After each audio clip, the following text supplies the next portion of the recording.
Welcome to the podcast. I'm here with Andy. My voice is partially here today. Yeah, it's nice to have some of your voice. Maybe ask the whole thing to show up next time. No, it's because you're working hard. We had a training last week in California, and you used it a lot. And we blessed the people, but it cost you partially your voice. But we have a microphone, and we will turn you up. Perfect. So thanks for being here today, Sten. We're going to talk about the most common question we get asked as people who coach advisors, which is how do I get more clients? But we're going to talk about a way that we've defined really that category and understanding it so that you end up doing the right activity to get prospects and to get ideal clients. Yep. And we call it the prospecting spectrum. In the notes of this episode, you will, however you're listening to it, you'll click there and you'll find a way to download that. And so you can have it and work through it as a team. So, Sten, tell me what is the average? We try to think average to elite filter. Mm-hmm. What's the average experience for advisors when it comes to prospecting and getting clients? I think the ultimate goal for all advisors should be whatever you're doing from a prospecting standpoint should bring in consistent ideal clients. I think we could all agree that's the ultimate goal. It's a worthy goal, yes. It is elusive to most of us, if not all of us to some degree. I think what the industry teaches us is activity at all costs. And what that leads you down the road of is maybe one, inconsistent, unideal clients. If you keep doing that long and hard enough, maybe you start getting some consistent, unideal clients. And I think the consistency at some point is what we settle for, where we say, hey, look, we did it. Our goal, and what I challenge advisors we coach to, is if you are not getting consistent ideal clients, and hopefully you've defined what an ideal client is for you, then you should be willing to question your prospecting process. Mm-hmm. We do not think there's one magic way to prospect. We've met hundreds and hundreds, if not thousands of advisors, and we see a lot of different ways to attract clients, to convert them, to get great referrals. But as we walk you through the spectrum, we want to open your mind and bring some awareness to, hey, here's potentially the categories that people can prospect in. What is an average version of this category? What's an elite version, which actually gets you the results you want? And then are there maybe some categories on the spectrum that you should stay away from? Yeah. So let's start, and I think most, if not all advisors start with this first part of the spectrum, unless they somehow are brought into someone else's book of business or family business, right? Yeah. Brute force. This is how I entered the business. Mm-hmm. Brute force if it is about calling a bunch of people. It's all about call lists. When you hear the law of kind of numbers in finance, where it's, hey, if you call 10, you'll contact 3 and maybe you'll get 1 meeting. This is so prevalent in our business that it can work at times. And I think the downside to a lot of average activity is that it keeps us stuck there because sometimes it just works well enough. Mm-hmm. And so brute force may be necessary. If you're getting into the business like I did in a cold market, I just needed to call a bunch of people. I was a young advisor. I wasn't really a great business owner yet. I wasn't necessarily creative. I just needed to match what the industry was telling me to do and then try to do it harder and better than everyone else. And that was my path to success. I'm thankful I figured out pretty quickly, I didn't want to keep doing that forever, that there must be a better way. So for us, as we coach advisors, brute force feels like it's like a temporary bridge to get some foundation in the business. Mm-hmm. But the hope and the goal should be as you move past brute force at some point to where it's not, I'll talk to anybody and everybody. I'm going to work 20 hours a day, 7 days a week just to get enough people. Yeah. While it may be necessary, we want to tell you that you don't have to do it that way for very long. It does seem interesting to me, though, that this is the starting point. I think about if someone is going to come work on a job site and they're going to say, I'm here, guys, to work, and I am ready to learn how to frame a house. They wouldn't be like, well, here's a big pile of wood, and here's some nails and a hammer, and good luck. Like brute force, just figure it out. It just seems like such a waste of energy in so many ways versus being more intentional about training people. Yeah. So for me, part of the reason EAN exists is because I got tired of trial and error. Yeah. To where I was like, I'd meet advisors. I'm like, wait, you're doing the same silly stuff I'm doing. And then 2 years from now, another advisor is going to do the same silly stuff we're doing. We're just all recreating an average process and hoping a few people make it out the other end alive. So we reject that. We reject the average path. And so the brute force is the first one on the spectrum. It's on there because a lot of us do it. But the hope is that we move past it as quick as possible. I don't know if there's really an average or an elite version of brute force. I think brute force in general is average. I know as an older advisor, part of me at times realizes, man, if somebody just gets in the business, like, hey, they need to earn their stripes too. Like they just need to make a bunch of calls. But quickly that passes and I'm like, but why? Like, why would I doom them to the same average behavior just because I was? It's like hazing. It's like, why are you hazing? Because I was hazed. Okay. That sounds a little cyclical to me. Like that doesn't, what part of this is healthy? Cycle. None of it's healthy other than payback, which I don't think is healthy. So it's not, I think another good filter to put on it is there an elite version? If there's not, then stop doing it completely. That's right. Right. So how do we move beyond brute force? What's the next area we could find prospects in? A next average, a next natural progression would be your existing network, which from a industry path usually is still pretty average. It's just call the people you know, and hopefully they'll do business with you because they want you to do well. Right. And maybe they buy a term insurance policy or move some assets to you just because they know you. I never wanted to get a client just because they felt like they owed me something. Yeah. I wanted to bring such value to them that they are better off with me than the other advisor or without an advisor. So I think an average version of your existing network is just the relationship crutch. Yeah. It's, hey, you know me, I know you. You might as well just do business with me as opposed to somebody you don't know. Yeah. And I did some of that. And I look back and I'm like, I didn't know enough. I didn't really do harm, but knowing what I know now, I could have given them much better advice. Yeah. So sometimes this looks like maybe bringing joint work to your existing network is a more elite version of your existing network as opposed to trying to go in alone. Right. For me, I chose to jump my existing network and get more experience and then go back to them when they started seeing me as a professional and they started asking me for help. Right. I'd prefer not to have to be the person at family gatherings, sporting events, to where my reputation is the one always initiating those interactions or pushing people. Yeah. But I definitely want to be seen as a resource for them. So existing network, you can do that in an elite way. But I chose to jump it, come up with some better ideas, and then go back to it. Yeah. And again, one of our first is talk to strangers about things you don't really understand. And the next is talk to people you really care about and have deep relationships with things you don't really fully understand. And so we're not off to a great start, which is why you understand that so many people burn out in the business. But I do think that a more elite way of doing it, and I appreciate bringing that up on a really practical level, especially if you're newer in the business, is don't go in it alone. Don't go in with very little training to people you know and care about, your existing network, without someone who's there. And I've just heard again and again the value of having someone in the room that has so many more reps to just help you do a more thorough job. Yep. Next is your created network. If you are a rainmaker, this maybe is so natural to you, you don't even know you do it. That wherever you go, people are drawn to you and you're just well connected and people like you, so they send you business. They see you as a professional, so they send you business. For me, this requires more effort. There has to be like a business plan around this for me to track the people I meet. What do they actually do? How am I adding value to them consistently? This could look like me getting them on an email list and then sending them things to trigger them about what I do. But for some advisors, they just do this naturally. Yeah. The average version of this is that I'm just bumping into people and hopefully naturally I just have more zero tracking of it is purely, gosh, I haven't talked to them in a while. Mm-hmm.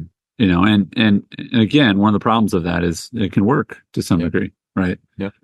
But I love the push on that of that there's an average way to do it, which is essentially what comes naturally to you. You have a natural gift for connecting with people and finding a way to build trust. But the elite version is simply add on some administrative tracking, which ironically, the people who are usually most gifted at that relational are the weakest at the tracking of it. So that can become a superpower very, very quickly if you are good at connecting and good at tracking. Yeah, and that could be as to the degree where you get some admin support on that, and you get really good at having your CRM say, "Oh, I met this person. Here's the business they're in. Oh, here are their interests and their hobbies." And then periodically you run a list of people that like golf or hunting events, or there's a way to really cultivate that natural network. I look back when I moved to Nashville and I'm like, how many people have I met here in the last 13, 14 years that I totally forgot about? Yeah. That I had a great, meaningful interaction with, that maybe I even did some business with at one point. But as I moved my business around and evolved as an advisor, I've had no record of them at all. Yeah. And so I think if you say, I like building a natural network, I'm a networker, I'm a rainmaker, our push to you to take that from average to elite would be have a good system around it. Yeah. So again, the first couple almost completely rely on you, your natural ability, you're just sort of like brute force, just it's hours. You really can't, there's no real way to systematize this. It's just hours. You got to put in the hours. That's where you start with the spectrum. Yep. How can we get better? What's the next ones? Next one is referral networks. We call centers of influence. We don't use that word. That's a bad word at EAN. We call them idea partners, that professionals we know and network with have so much knowledge to share with us that will really help our clients and really help us prospect. And so when I think of referral networks, mainly I'm going to them for their ideas, because I'm going to use those ideas, and we'll talk about that in a little bit. But our industry does teach that you can cultivate relationships with other professionals. And if done well, an average version of this is, oh, I met with that CPA once or twice, took him or her to lunch. Man, I hope they think about me someday. When they have a referral, that usually doesn't go well. Don't forget that other professionals have busy lives too. They're going home thinking about their kids' sports games. They're trying to grow their own business. So the idea that they're going to remember you beyond that day that you met with them would be a little naive. Yeah. So what is your process around being a resource to them, tracking how often you've talked to them, sending them information that helps their clients? There's an elite way to manage that network, similar to a social network. There's a different way to manage a professional network and get more referrals out of them. You consider this. If you're wondering how often they think about you and sending you a client, how often do you think about them and sending them a client? And if you're like, I don't think about sending clients to them very much. Yeah. Because again, if it's about helping the clients, then it's about obviously knowing the client and then sending them to the best resource, which we teach through, idea partner philosophy. Then, there can be a lot of activity between you and your idea partners, but simply relying on other people to wake up and think about your business, which sounds like silly that we're making a joke. We're not. Like the idea that someone else is waking up and thinking about how can I help send you business it's unlikely. Yep. Now, if you have a good relationship, you certainly can become very referable and you can refer people to them, but it's just so fascinating as we talk to so many different advisors, how this is just industry standard. How I grow my business through referrals, and we go, really? Like, show us that. And it's sort of something easy to say, but it doesn't usually happen with any regularity. Yeah. Right? And what I know and why this is such an important topic is, of the thousands of advisors we've coached, I mean, maybe we've met a handful that have a built out system that's creating consistent business for them. And it's not because they're the smartest advisors. Usually they've have great content background and they built a funnel and they're doing some online stuff. But it's a fluid machine that keeps working. Yeah. That is rare in our business. And so everyone listening, me included, need to evaluate our prospecting methods and say, like, are they actually working? This gets back to where most advisors don't even have a scorecard. You're not tracking how many A and B clients you're adding, how much AUM. And a lot of advisors we coach, we help them segment their book and have a scorecard. And you can actually start tracking, like, oh, this isn't working as well as I thought it was. Yeah. So the next one is what we spend a lot of time teaching on. It is how we believe every advisor should spend most of their prospecting time. And we call it targeting strategies. As advisors, we are curators of great ideas. And so as we're networking with other professionals, we need what they know. So whenever we meet with an attorney or CPA, real estate agent, property and casualty agent, business attorney, divorce attorney, whoever it is, we're saying, what are your top 3 ideas that you're using with clients or that you see underutilized? Once I have an idea from an idea partner, instead of hoping they refer somebody to me, I now can take that idea and I can go find clients with it. And so when we find out that, oh, you have a client that works at, we were just in California, Apple. Oh, and there's a special benefit within Apple's benefit packet. Well, now you create a plan to go and communicate that benefit to as many Apple employees as possible. That is so much more specific and targeted than, hey, go talk to every Apple employee about general financial stuff and tell them you can help them retire and live their dream. Like that is most of what advisors are doing. But if you can take one specific idea and take it to a specific audience that you know has a problem and use that to pull them into your process, that's what you should be doing every day. The reason I don't like the old fishing analogy of having the right bait is the fish loses in the whole fishing. But so it's not that, but it is the right of, hey, I know that certain fish like certain bait. Like people have preferences. People have their own unique situations. And yet with most prospecting activity, it's so generalized. And so to come to someone and say to them, I do a lot of sports stuff. Like there's businesses that will go to a travel baseball tournament with hundreds of teams, which is thousands of kids, and they will relace baseball gloves. And so they're saying, let's see, who uses their glove a lot and who has, money to spend and who is going to be, could be available for a few days. It's a travel tournament. So they know right where to go. And you think, well, that's simple. That's oversimplified. No, it's actually just really smart and targeted. Yeah. And so I want to really encourage folks. And again, we'll have this download available, this graphic. We also have other episodes we've done on targeting strategies that we have a guide that you can use to start to implement these things. But it is such a paradigm shift from I'm a generalist to general people to I'm going to really specifically target people with a specific idea.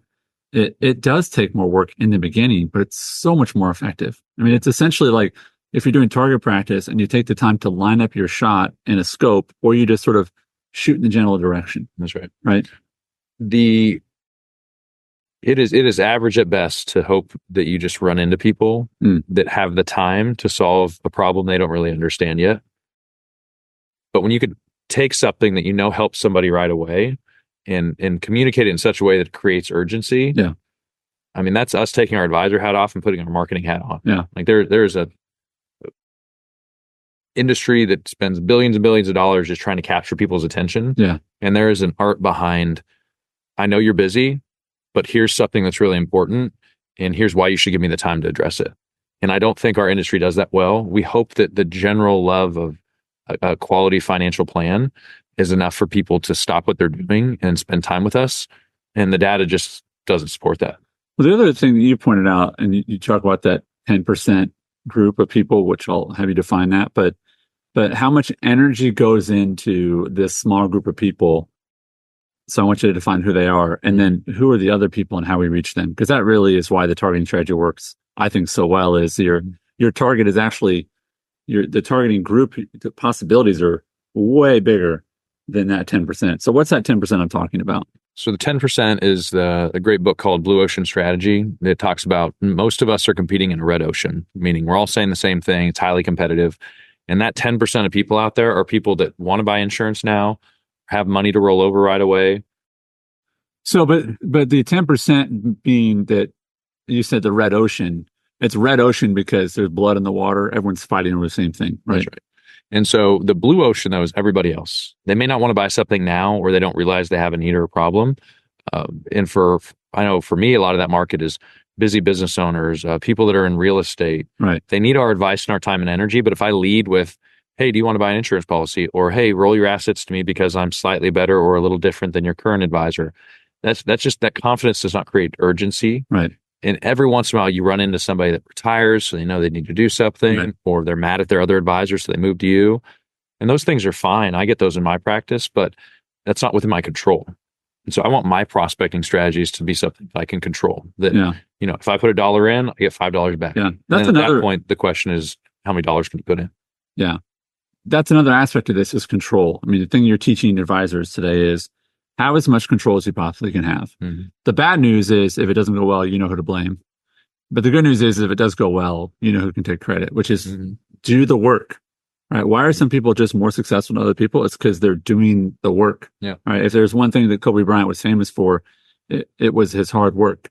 Is it was because he was not naturally gifted? No, he was pretty naturally gifted, right? But it's just putting in the work. And as you move into the spectrum, what you see is more and more control over the activity, which leads to better outcomes. Yep. The next one is marketing or paid leads. this is a business out there that I think is always trying to figure itself out. We have yet to find a company that just does it right all the time, or else we'd all just be doing that. Right. We have some advisors that do it and it works well enough, so they keep paying for it. Others that have tried it and it was a disaster and they'll never do it again. So this one's a little bit elusive, but we do see it enough that we include it on the spectrum. I'm surprised about how many people are actively engaged. Is the industry priceful enough that it's cheap enough, quote unquote, that people are, they're like, I'll keep up with it. I'm just surprised about how many people sort of accept mediocrity in this.